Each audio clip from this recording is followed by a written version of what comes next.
Now we enter into a bigger subject, which is morality. This encompasses and influences so many of our desires. Desire to be right in comfort, the desire to know truth in power, potentially the desire for joy. Does acting morally lead to a more prosperous life? So first we should ask ourselves, is morality subjective or objective? C.S. Lewis gives a great example of why morals are in fact objective, meaning that they apply to everyone. Let's say someone robs you, and that person who robbed you claims that, according to their own moral compass, it was okay for them to do that to you.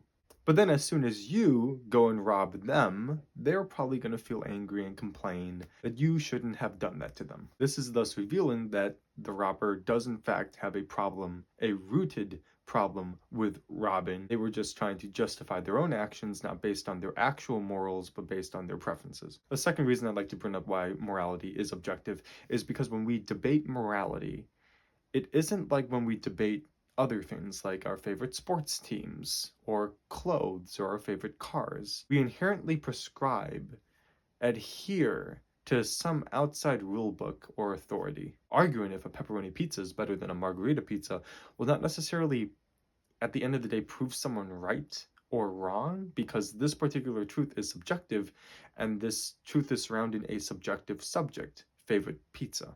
But if someone robs you and you go up to them and explain why they are morally wrong to rob you, you expect some sort of outcome where they admit they're wrong. Or maybe you don't even expect that, but you at least expect them to return what they've robbed from you. You wouldn't just say, well, we'll agree to disagree this time. You can keep my $500 that you robbed, and it's okay. We'll talk about this next time. From this objective standpoint, you are a person seeking justice.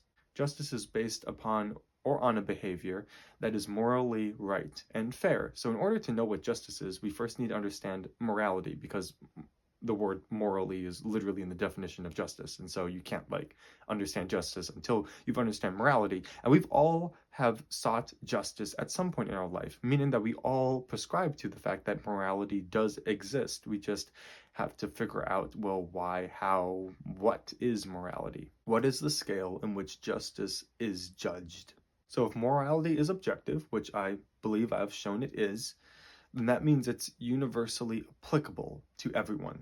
Now what? Before you watch my next video, I want you to take some time in determining what morals you have and how did they originate. Why do you have the morals that you do have? Which morals have changed and why have they changed? And in the next video, we'll talk about the various different schools of thought of where morality originates, and maybe we'll talk about some different schools of how you can determine morality, such as, are we trying to minimize suffering? Are we trying to maximize pleasure, etc.? I know, so many questions for this video, but that's it, and I hope to see you all again soon.